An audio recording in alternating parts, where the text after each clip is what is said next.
Most people spend their lives chasing money, believing that if they just work harder, sacrifice more, and push a little further, everything will eventually fall into place. But there are moments in life when the rules change without warning. Moments when money stops being the reward and becomes the test itself. In 2019, a billionaire named Richard Halston left behind something no one expected. Not a simple will, not a clear inheritance. Instead, he left 5 envelopes, each one addressed to a different person, each one containing a choice that would quietly reshape the course of their lives.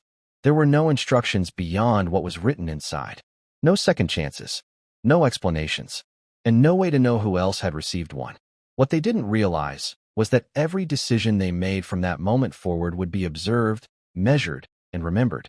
Before we go deeper into this story, let us know in the comments where you're watching from. We'd love to hear from you, and don't forget to hit that subscribe button so you never miss any of our upcoming videos.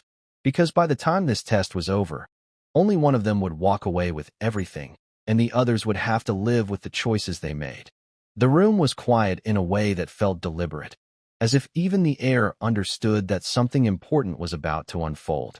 Inside a private estate, far removed from the outside world, 5 individuals sat across from a long, polished table, each of them aware that they had been called there for a reason, but none of them fully understanding why. At the center of it all stood a lawyer, holding a document that would soon change everything they thought they knew about wealth, loyalty, and trust. The name at the center of that document was Richard Halston, a self-made billionaire who built his empire through discipline, precision, and an ability to control every detail of his life. He was known for keeping people at a distance, for revealing only what was necessary, and for never leaving anything to chance. What made this moment even more unsettling was the fact that Richard Halston had no clear heir, no obvious successor, no one person who could confidently say they were meant to inherit what he had built. Instead, there were 5. Ethan Halston, his son, who had spent years trying to understand a father who never seemed fully present. Victor Kane, a former business partner who once stood beside him at the beginning but was later pushed away under circumstances no one openly discussed. Samuel Brooks, a loyal employee who had quietly dedicated decades of his life to the company without ever asking for recognition. Olivia Grant, a distant relative whose connection to Halston was known but never clearly defined. And then there was Noah Carter, the outsider, the one person in that room whose presence raised more questions than answers. 5 people, 5 different lives, 5 different reasons to believe they deserved something from the man who had left them behind. But the truth was, none of them knew why they had been chosen. None of them knew what was waiting inside the envelopes placed in front of them. And none of them could tell if this was an opportunity or something far more complicated. Because when Richard Halston made decisions, they were never simple. They were intentional, calculated, designed to reveal something deeper than what people were willing to show on the surface. So the questions began to take shape, quietly at first, then more clearly as the weight of the moment settled in. Why these 5 individuals? What exactly had Halston prepared for them? And most importantly, was this meant to reward them or test them? Because the one thing everyone eventually understood about Richard Halston was this: he didn't believe in giving anything away freely. He believed in proving who deserved it. Richard Halston was not the kind of man who left anything to chance. Long before his name appeared in financial headlines, before the private estates and closed-door meetings, he was simply a man with very little, trying to build something that would last. He started with small risks, calculated decisions, and an understanding that most people overlooked something important: that money does not change who you are, it reveals who you have always been. Over the years, that belief became the foundation of everything he built. His empire grew, but so did his reputation. Not just as a billionaire, but as someone who studied people closely, who tested loyalty, patience, and character in ways most would never notice. To him, wealth wasn't a gift. It was a filter, a way to separate intention from action and truth from appearance. Ethan Halston had spent his entire life trying to understand that philosophy, but he never quite could. As Richard Halston's son, he grew up surrounded by comfort, but not connection. His father was always present in name, but rarely in the ways that mattered. Ethan carried a quiet expectation that one day everything would pass to him. Yet beneath that expectation was something deeper, a need for approval he had never received. He told himself he wanted the inheritance, but what he truly wanted was to feel chosen. Victor Kane's story was different. He had stood beside Richard Halston at the beginning, when there was no empire, no wealth, just an idea and the willingness to take risks. For years, they built something together, step by step, decision by decision. But somewhere along the way, that partnership fractured. Victor was pushed out, left with questions he never fully answered. He believed he had been wronged, that part of what Halston built still belonged to him.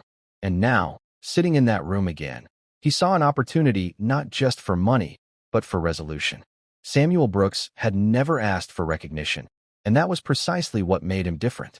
For 25 years, he worked quietly within Halston's company, showing up every day with the same discipline, the same consistency, the same sense of responsibility. He understood the systems, the people, the structure of the business better than most. Yet he never positioned himself as someone who deserved more. To him, work was not about reward. It was about doing what was right. And perhaps that was exactly why he had been chosen. Olivia Grant carried a different kind of weight into that room. Her connection to Richard Halston existed, but it was distant, almost forgotten over time. Her life had not followed the same path as the others. Financial pressure had shaped her decisions, forcing her into situations where survival often came before stability. For her, this moment felt like something rare, a second chance. Not just to change her circumstances, but to rewrite the direction of her life. But with that hope came vulnerability, and the quiet fear of losing the opportunity before she fully understood it. And then there was Noah Carter, the one person no one could place. No shared history, no visible connection, no clear explanation for why he was there. While the others carried expectations, emotions, and past experiences into that room, Noah remained calm, almost detached, observing more than reacting. His presence introduced a different kind of tension, the kind that doesn't come from what is known, but from what isn't. Because sometimes, the most important person in a situation is the one no one understands. 5 individuals, each shaped by different experiences, each carrying their own perspective of what they believed they deserved. Yet beneath the surface, there was something they all shared. Each of them had something to gain, and each of them had something they were not saying out loud. Because when money enters the equation, people begin to reveal parts of themselves they usually keep hidden. And as the silence in the room deepened, as the weight of Richard Halston's absence became more noticeable, one truth began to settle in. Whatever was inside those envelopes was not going to be simple. And then, the envelopes were opened. The moment the envelopes were opened, the room changed. What had once felt like a formal reading of a will quickly became something far more personal. Each person lowered their eyes to the paper in front of them, scanning words that had clearly been written with intention, precision, and a deep understanding of who they were. This was not random. This was designed. Carefully, deliberately, and with a purpose none of them could fully see yet. Because inside each envelope was not just an opportunity, it was a choice. And hidden within that choice was a consequence. Ethan Halston was the first to react, though he tried not to show it. His envelope granted him control over a substantial financial fund, a level of authority that, on the surface, seemed like exactly what he had always expected. But the condition attached to it was what made him pause. He could use the fund to support his family, to repair relationships, to do what might finally earn him the approval he had chased for years. Or he could grow the wealth, expand it, turn it into something even larger, something that aligned more closely with how his father had lived. It was a simple decision on paper, but not in reality. Because for Ethan, it was never just about money. It was about validation. And now he had to choose between the two. Victor Kane's envelope carried a different kind of weight. It offered him a path back into the company he had helped build, a chance to reclaim a position he believed had been taken from him unfairly. But there was a condition. In order to step back in, he would need to reveal information that could damage the very foundation of the business. Information that only someone like him would know. It was an opportunity for revenge, a way to correct what he had always seen as a betrayal. But it also came with a cost. Because once that line was crossed, there would be no going back. Victor had to decide whether reclaiming what he lost was worth compromising everything that had once made the company what it was. Samuel Brooks read his envelope slowly, more carefully than the others. His instructions were direct, almost unsettling in their simplicity. He had been given access to confidential financial accounts, resources that could be moved, adjusted, or taken without immediate detection. The message made one thing clear: no one would notice if something small disappeared. It wasn't framed as permission, but it also wasn't framed as a warning. It simply existed as a possibility.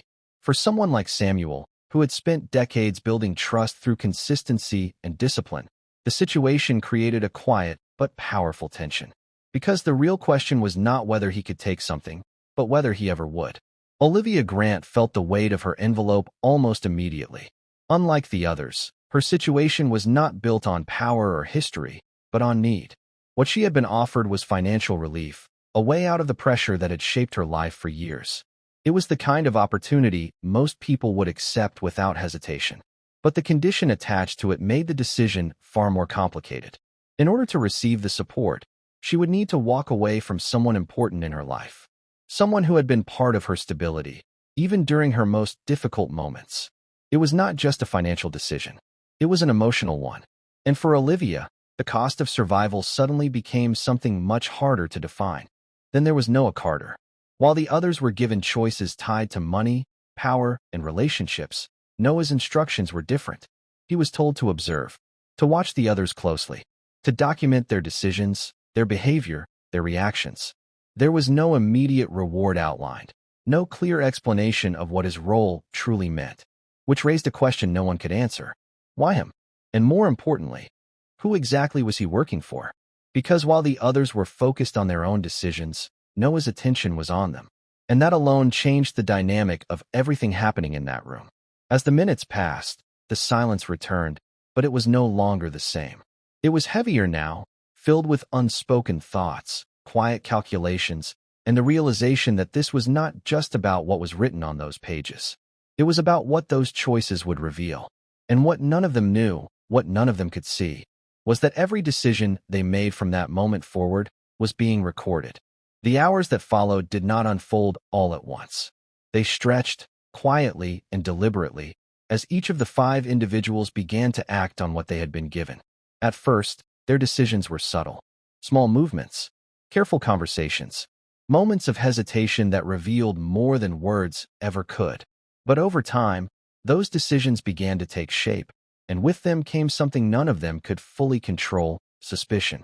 Because once a test like this begins, it is no longer just about what you choose. It becomes about what others believe you are choosing.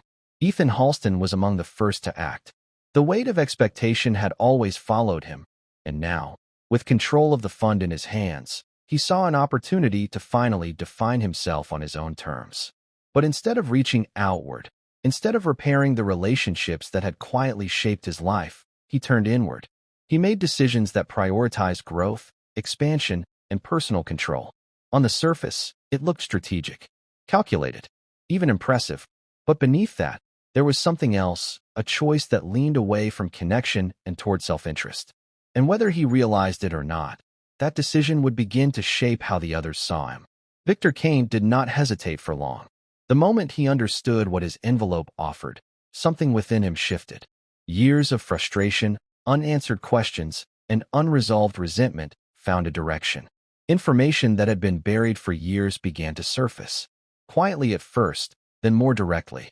He reached out to contacts, shared details that only someone in his position could know, and began setting events into motion that would ripple beyond that room.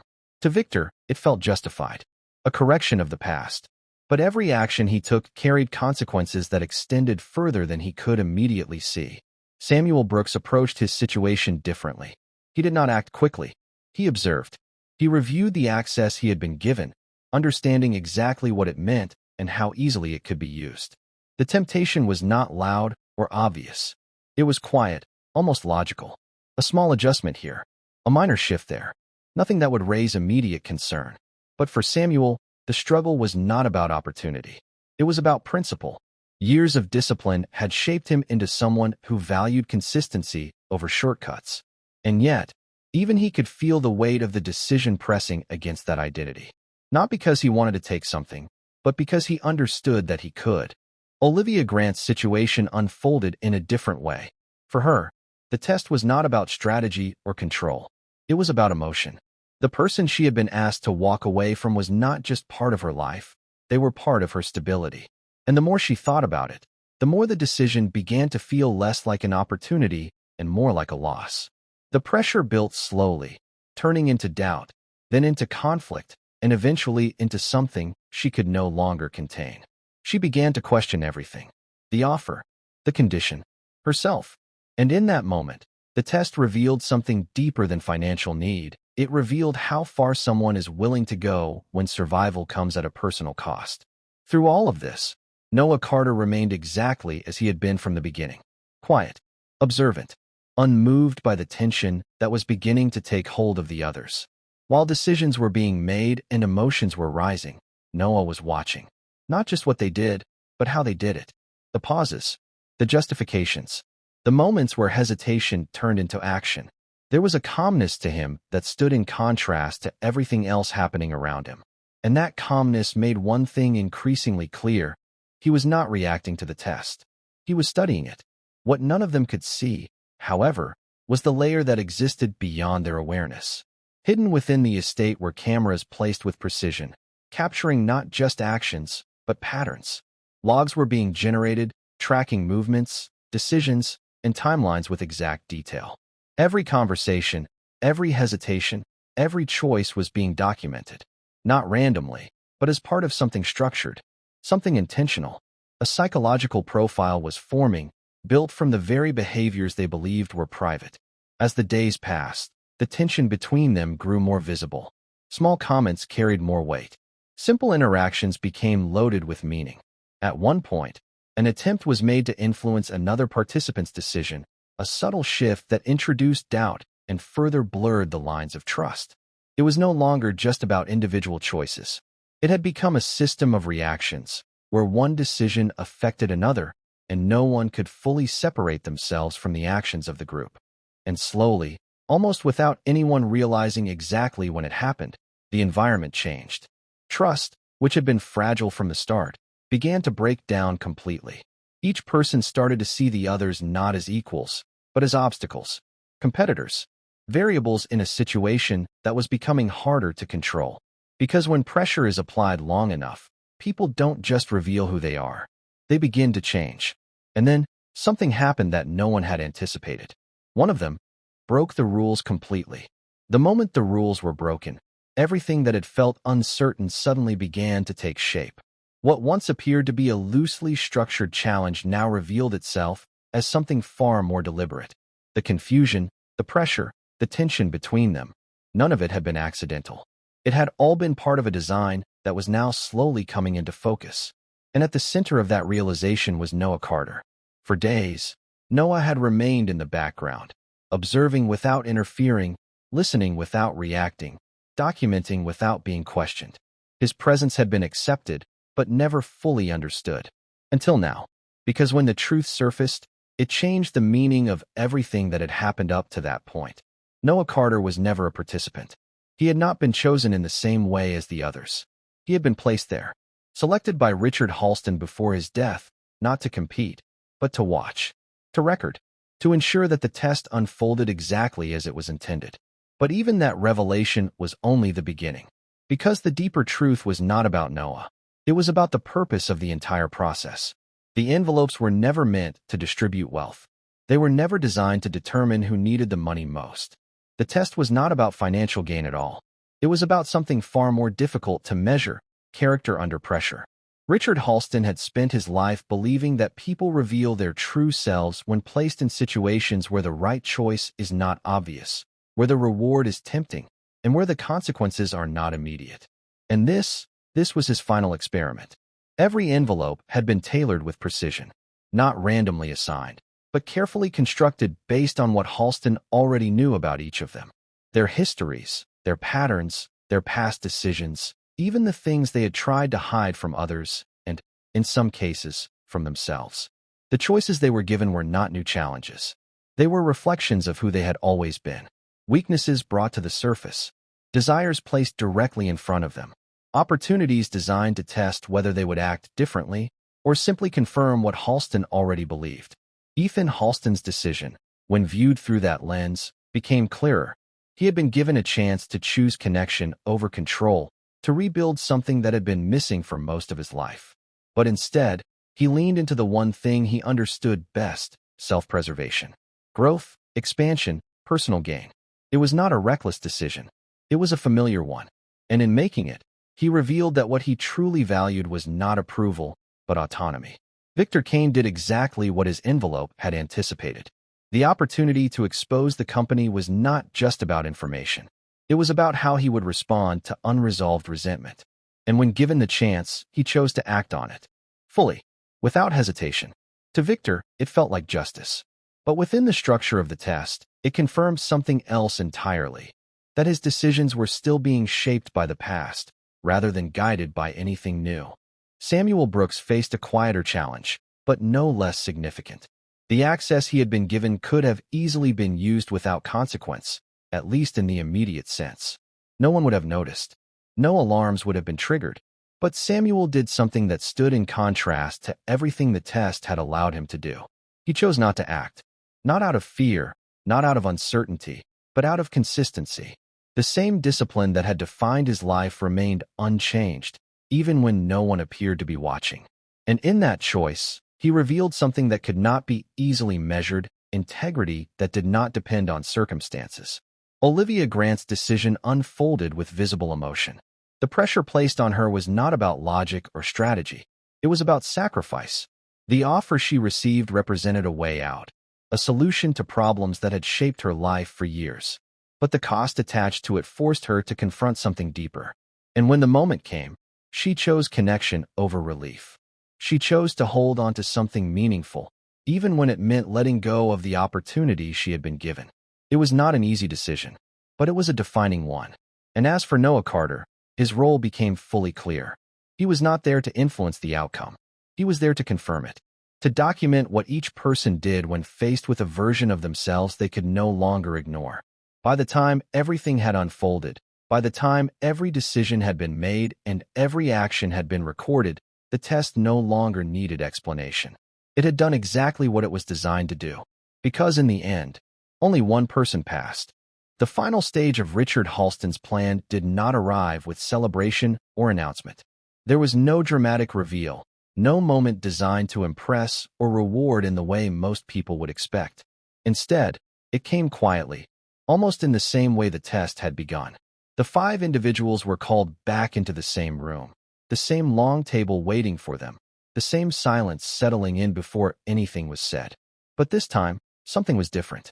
The uncertainty that once filled the space had been replaced with something heavier, the weight of decisions that could not be undone. The lawyer stood once again at the center, holding a final document. And as the words were read, the truth that had been building beneath everything finally surfaced. The inheritance Richard Halston left behind was never meant to be distributed as money. It was never about dividing wealth between individuals or rewarding them based on need or connection. What Halston had created was something else entirely. The true inheritance was control of his foundation, an institution built not just to manage wealth, but to direct it, to decide where it goes, who it helps, and what it becomes over time. It was not just an asset. It was responsibility, influence, power in its most subtle form. And then, the decision was revealed. That control was given to Samuel Brooks. There was no immediate reaction that could fully capture the moment. No single expression that could explain what the others were thinking. Because in that instant, everything they had done, every choice they had made, was placed into perspective. Samuel, the man who had never positioned himself for recognition, who had never taken more than he needed, who had remained consistent even when no one appeared to be watching, was the one who had been trusted with everything. Ethan Halston sat with the realization that the approval he had spent his life chasing was never tied to inheritance. Victor Kane faced the outcome of decisions shaped by a past he had never fully let go of. Olivia Grant understood that her choice, though difficult, had revealed something about her that no amount of money could replace. And Noah Carter, having observed it all, had nothing left to confirm. The test had already answered every question. Because what Richard Halston had built was not just a system of wealth. It was a way of understanding people. A belief that when placed under pressure, when given the opportunity to act without immediate consequence, individuals will reveal exactly who they are.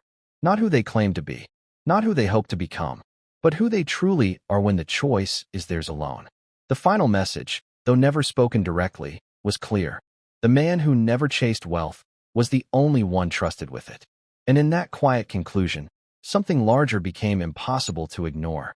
Wealth does not create character. It exposes it. Pressure does not change people. It reveals them. And power, when placed in the wrong hands, does not elevate, it distorts. Which leaves one final question. If you had been sitting at that table, if you had opened that envelope, would you have made a different choice? 5 people were given the same opportunity, the same moment, the same chance to prove something about themselves that could not be hidden behind words or appearances. But in the end, only one of them walked away with everything. Not because he wanted it more, not because he chased it harder, but because when the pressure came, when the choice was placed directly in front of him, he remained the same person he had always been. And now the question turns to you. Who do you think truly deserved it? Was it Ethan Halston, who tried to take control of his future on his own terms, or Victor Kane, who believed he was reclaiming what had been taken from him? Was it Olivia Grant, who chose to hold on to something meaningful even when it cost her the opportunity, or Samuel Brooks, who refused to take what was never his, even when no one appeared to be watching?